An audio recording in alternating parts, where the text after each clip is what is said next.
Now, what's next? Now, this person goes on to say, I reject the notion of sin, right? I reject the notion of sin because a God should not fear or object to anything from my thoughts or my actions. I'm like, what? I guess the understanding here is that, if God is so high and mighty, then why is he worried about little old me? I'm just a little old human being. Why is God so worried about my thoughts and my actions? Right? And this person has the audacity to say a God should not fear, right, or object to my actions or my decisions. Well, first of all, God does not fear anything. Okay? God does not fear anything. And yes, compared to God, we are nothing. We are little specks of dust compared to God. Right? But that doesn't mean that there is not tremendous power within the human word, within the human thought, and within the human action. There is tremendous power in that. Right? Yes, compared to God, we are little nothings. But that doesn't mean that the things we do don't have great effects upon other people and upon creation. Right? We live in a creation of laws. We live in a universe of laws. The laws of the Creator governs the universe. Your thoughts and your actions directly and indirectly affect creation. No matter how little and insignificant you feel, your thoughts, your words, and your actions have a direct effect upon, a direct and an indirect effect upon creation, upon the environment, upon animals, upon other people, and so forth. So it is silly for you to say that God should not be concerned with your thoughts or your action because he's God Almighty. Why is he concerned with little old you? That's silly. You live in a world of laws. The things you do will affect other people, either negatively or positively, based upon what, your actions and your thoughts are. Right? So you can reject the notion of sin all you want, but it doesn't mean that you're not sinning, and it doesn't mean that you don't have threads of fate attached to you that must be redeemed. So you can go ahead and reject the notion of sin all you want and say, oh, I'm just little old me. Why is God being a bully? Why is he picking on me? Why can't I just have my own thoughts and my action? You're God Almighty. You could just snap your finger and make things disappear. Why are you so concerned with me? God, don't you have the power to just make everything okay? Why don't you just snap your finger and make everything okay, God? Why don't you just sit around and watch all these evil and bad things happening in the world? How come you're not fixing it? Look at all these kids with diseases and hungry kids. Look at all these poor people in poverty. These kids being trafficked, people being raped. Look at all these wars. Look at all these diseases, God. How come you're not fixing all these things? Aren't you God Almighty? Don't you have the power to take all these things away? How come you're not doing it, God? That's the BS. That's the nonsense. That's the stupidity. That's the ignorance. That's what these people are really saying, because they do not understand creation and the laws that governs creation. God will not budge. And how dare you even demand or suggest that the Lord should budge, that he should change. It don't work that way. You feel me? It don't work that way, family.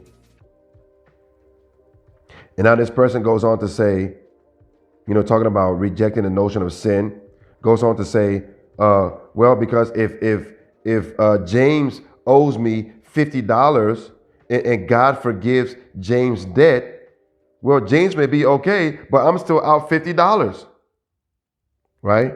Again, such arguments come from a place of extreme ignorance. This is a person who does not understand the laws in creation. This is a person that does not understand the law of reciprocal action, right? This is a person who thinks that forgiveness means the same thing as redemption, right? It doesn't work that way. If James owes you something, right? Yes, God will forgive James, but that forgiveness does not mean that James does not have to redeem. No. If James rightfully owes you something, he must pay. That's the law. That's God's law. God is not going to say, oh, James, I'm going to go ahead and forgive your debt. You're off the hook. All these people that you owe, or all these people that you have hurt, James, you're off the hook. You're good. You can go. Don't worry about these people. Leave them alone to go ahead and lick their wounds and try to pick up the pieces. No, it doesn't work like that. If you owe somebody, if you wrong a person, you are attached. Your soul is attached to that person with an ethereal thread of fate. And that thread of fate cannot be broken until the laws have been satisfied, until redemption has occurred. That's how that works. So you ignorant people, stop attacking the Creator and learn His laws. Stop trying to disparage the Creator and learn His laws. Because you sound stupid when you say things like this. You showcase your ignorance, right? And then you burden yourself with further guilt because now you're sitting here and accusing God of the wrongfulness of human beings. Learn and grow, right? How do you know that it's wrong to hurt someone? How do you know that it's wrong to steal from people? How do you know that it is wrong to kill people? Right? How do you know that it's wrong to cheat people? You know it's wrong because there are laws that exist in this life, in this creation, that lets you know it's wrong. And these laws, right, it is innate within the human soul, within the human spirit. That's why when you commit a wrong, you feel it deep in your soul. You know it's wrong. The only people who do wrong and don't know and who are not convicted in their soul of this wrongness are the people who are falling so far, so low, who have become so degenerate that they can no longer feel the urgings of the spirit. The spirit is buried. But we know when we do wrong to people, because you feel it in your spirit. There's that voice that tells you, hey man, what you're doing right now is wrong. Not just that voice, you feel the wrongness of it. Right? Why is that? Because there are laws in this creation. And all of that is innate within us. So stop these foolish and stupid arguments. Right? And as I mentioned earlier, forgiveness does not negate redemption. So I'm not even going to dive into forgiveness. I was going to do it here at this point, but I already talked about it earlier. So I'm not even going to dive into forgiveness. Let's move on to the next criticism. Right?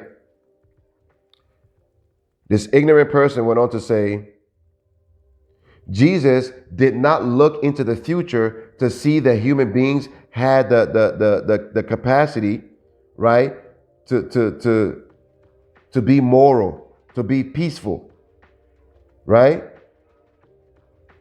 Jesus should have been able to look into the future to see that human beings have the capacity to be peaceful, to be moral. And the point this person was trying to make is that, all these wars and so forth were taking place. All these wrong things were happening to human beings during the time that Jesus was alive on this planet. So Jesus, being God, if he was so high and mighty, he should have been able to look into the future and see that human beings had the capacity for all these great things, for great morality, for great peace, and so forth. So Jesus should have been able to look into the future, see that, and then brought it into his own times. Oh my gosh.